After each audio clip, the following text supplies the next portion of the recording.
Man. The time has finally come. You can already see by the shirt. You've seen by the graphics. I'm not even going to draw this one out. It is time to get into my review of the new film, Deadpool and Wolverine.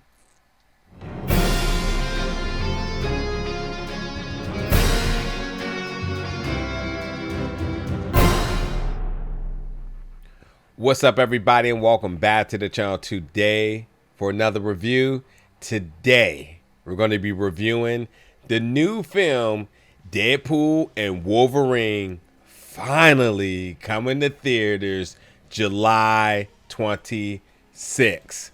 The long short of it is, you want to go see this film. Like, run right now, because while this will be a spoiler-free review, I hope no one spoils just the epicness that you're going to encounter with this film. From beginning to end, it is one hell of a ride. This is not one you want to miss. I know Marvel has been on a little of a decline. Well, Deadpool even says it himself in the film, but they're back. They're definitely back, and I'm definitely going to stop right there and say that, like, I'm not saying that, like, you know, this has saved the MCU, but for what it's worth, they're back on the winning streak with this one. This one delivers everything that you expect plus more. Everything that the first two films have given you, they doubled down. And then when you add Wolverine in the mix, I mean, the action, the brutality, the vulgarness times 1,000. Yes, all of it. For the folks who are worried that from all the trailers that you've seen, which trailers are roughly around 3 minutes, let's just say there's 10 of them, so that's 30 minutes. There's still so much more. To the point that, like, even for myself, who got to see the first 40-ish minutes for the early preview, they even reworked that. So there's a lot of misdirections, a lot of curveballs being thrown from the trailers and even from that early preview as well, too. So for me, even myself getting a little taste, yeah, it still blew me away. And I will also say, for the moments that I obviously now have gotten to see twice, like, even that was just so enjoyable the second time around. So the rewatchability in this film, you'll have a good time. So listen, please try to avoid spoilers. Go see it with just the expectations that you're going to see a fantastic film with some amazing fight choreography, tons of cameos. I mean, the fan service that is in this film was like, hey, I heard you all wanted this. Here is it all. Even to the point that I will say that this is also a love letter to Fox. And when I say Fox, I mean the Marvel that was in Fox. So the X-Men's of before, obviously the first two Deadpools, like, they absolutely give them a nice love letter, giving them their flowers, because for what it's worth, and obviously we praise the MCU, but if it wasn't for that, we probably wouldn't be where we're at right now. And now that Disney owns Fox, you know, they can in fair taste come together and give us all the IPs under one umbrella. So we're getting to see the MCU as it should be shown, and how we should be getting in each film. And let's not forget that, like, Kevin Feige was an associate producer back on the first X-Men. So, like, if there's one person that really wanted to make this happen, it was my guy. But yeah, this is 2 hours and 7 minutes of non-stop action, laughs, brutality. I mean, there's so much blood in this film, like, by all means. And then, like, again, the vulgarness. Like, if they have an opportunity to say something out of line, they're going to do it. It is almost as if they said, hey, Ryan, we're open to do whatever you got. And he says, cool, we're going to do it all. So they literally pushed every limit possible under the Disney brand of the MCU Marvel. Like, the things that you wouldn't expect them to say, the things you wouldn't expect them to do, they do it all. So without a doubt, Ryan, he got to live his best Deadpool dreams ever under the Mickey Mouse brand banner. But nonetheless, listen, there's so much to talk about with the plot, so let's get right into that.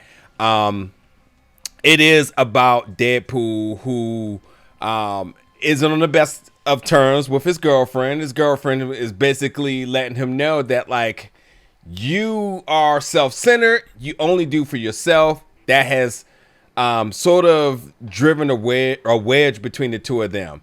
And Deadpool at the time felt very motivated in terms of his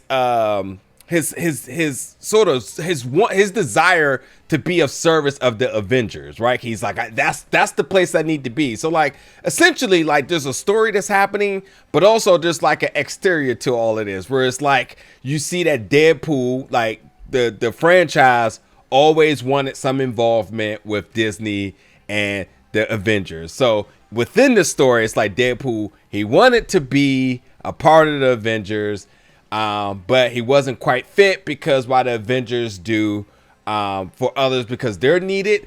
Well, he wants to do this because he wants it. And that's obviously a different philosophy for why the Avengers do stuff. So, like, yeah, Avengers do what they got to do because others need them. He wants to do this because he needs the Avengers. And essentially, he's just trying to find his purpose. He's trying to find his worth. And ultimately, it should be something that could really fix his relationship with his girl. But nonetheless, there's a lot more problems than that, because on his Earth, because there's different universes here, we'll just say that, he finds himself needing Logan. He needs Logan. He needs a Logan, shall I say, because Logan is essentially considered the anchor of the universe. And when you go back to the Logan film where Logan died, that ultimately jeopardizes that universe. And now that universe is going to end. Mr. Paradox, working for the TVA, is like, hey, this universe is toast. So instead of it taking 1,000 years for this to happen, well, I'm going to accelerate this. I'm going to prove to the TVA my value so that I ultimately can be the TVA. So, you know, another one of those type of folks, as you know, from the Loki series. And that sends them to the Void. And when they get to the Void, it's just more trouble for them. It's trouble on trouble here. When they get to the Void, they meet Professor X's twin sister in Cassandra Nova, who has a lot of the same power sets as Professor X, except she's evil. And there, she has the ability to do whatever she wants. But, as I mentioned, Deadpool, along with the help with Wolverine, Deadpool is trying to save his Earth. Wolverine is trying to make his right.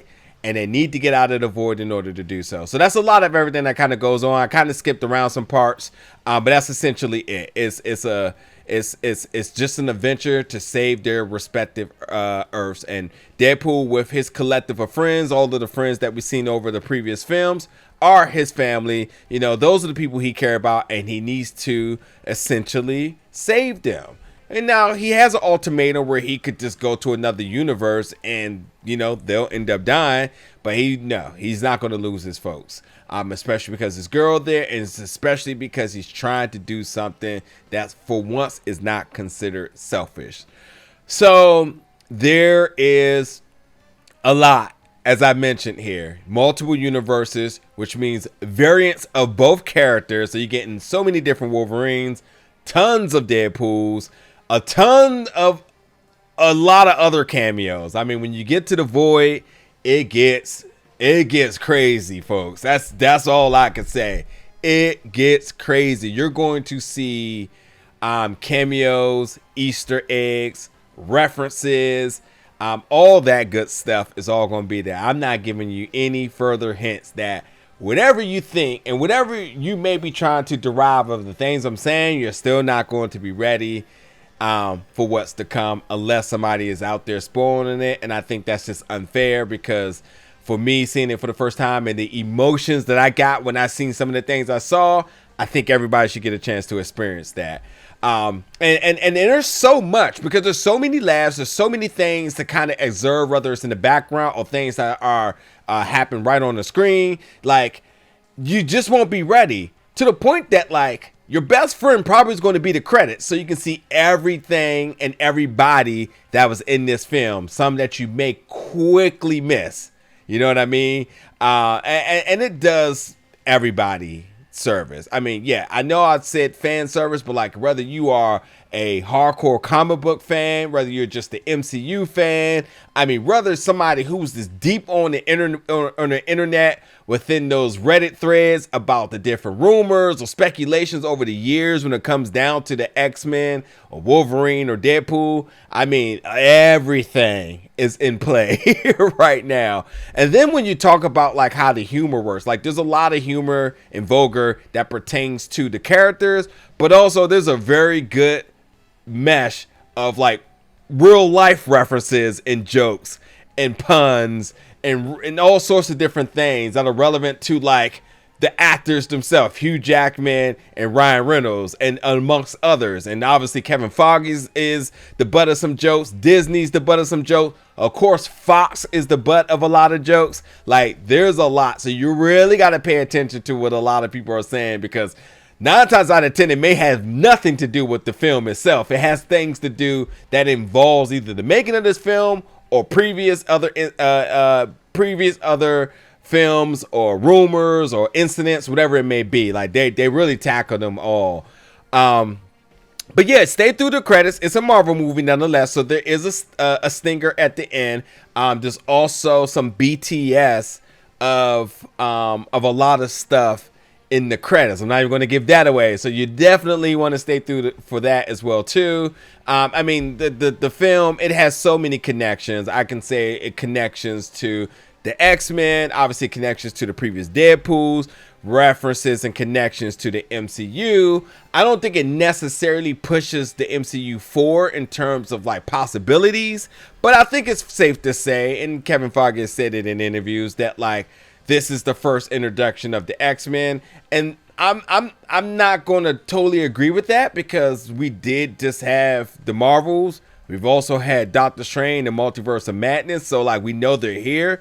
Whether this is the first time they actually use the word mutants or not, I mean, I don't know. Even going back to Miss Marvel, like, you know, they implied enough for us to already know that the mutants are here, the X-Men is here. So I wouldn't go as far as saying like this is the proper introduction to them, but like, you know, it's just another iteration of like mutants exist in the MCU. But yeah, I definitely don't think this pushes anything forward. I think it's just, in terms of the trilogy of Deadpool, it's just like another installment. Again, as much like my reaction I made to this film, that this absolutely feels like sort of like the makes of Doctor Strange and Multiverse of Madness. For what that film did, this film sort of follows that same suit. Then when you think about all the possibilities and even like the rankings of the greats in the MCU, like the end games and the Infinity Wars, I mean, Kevin Feige, I think he was spot on with this one. This is about a 7 or an 8 if those are considered 9s and 10s. Like, this is a absolutely amazing film. I mean, balls to the wall fun. I mean, it's all of that, but like, it lacks, like, I mean, there's like small moments you feel a little emotion with Logan and with Deadpool, but like they don't have like those super big iconic moments like, you know, what happens obviously with Endgame and even in Infinity War. Like, there's a lot of good moments, there's a lot of good dialogue, but like I don't think it sits in that same crowd. I think it sits in the same sphere as Doctor Strange and the Multiverse of Madness. I would go as far as, you know, just those type of films where it's like, this was cool, this was another good outing for it. I like Doctor Strange, whether you all get that or not. Some of you all didn't, but like, it definitely feels like that. I mean, the Civil Wars out there, I would go like on that. No Way Home, I would go, even that I would say is probably even a better film, considering like it having those iconic epic moments and whatnot. So I thought Foggy was like spot on with saying he thought it was 8. I say it's like a 7 or 8, but it's definitely that. You know, it's not overselling. Like, this is the next big one. This is as good as Endgame or Infinity War. No, not at all. We know that those are on the Omega level of MCU films here. But nonetheless, it's still a ton of fun. Do not get me wrong. It's still a ton of fun. But with that being said, listen, what more do you need to hear? Go check out this film. Like, there's so many laughs. It's again, from the beginning to end, there's going to be so much thrown at you that you're going to want to watch this multiple times. I'm already wanting to pre-order my 4K physical media, because you got to have that. I got to have that. You should be having that as well. You know, as far as the villains, I thought the villains were both good. Mr. Paradox and Miss Nova, and that cameos were great. Logan and Deadpool, they worked very well together. I mean, they by all means have some amazing fight sequences and good chemistry and banter to one another. Hugh coming back and being in the yellow suit finally after all these years. I mean, he kills it in that. The dance choreography, if you know, you know. The soundtrack is cool. The score is cool. There's really just a lot in this film that, by even looking at my notes, like, I can't talk about that, can't talk about that. Nope. All the stuff that's in the void is amazing. All the variants of Deadpool, the variants of Wolverine that you see, this the bloodbath, the comic book accuracy is on point in this. And it's just a fun time. So fans will be happy.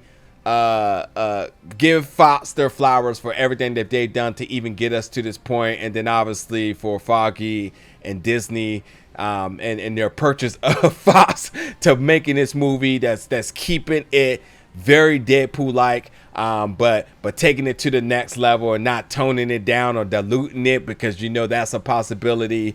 And you'll just see that you probably will agree that, like, this was a lot of fun. It's a good film. It's not on Endgame or Infinity War level, but it's definitely a good outing of the likes of No Way Home, or Doctor Strange Multiverse of Madness, Civil War. You know, it's right in that mesh. Like, top 10, definitely not top 3, possibly top 5, something like that. But a lot of rewatchability and just a fun time.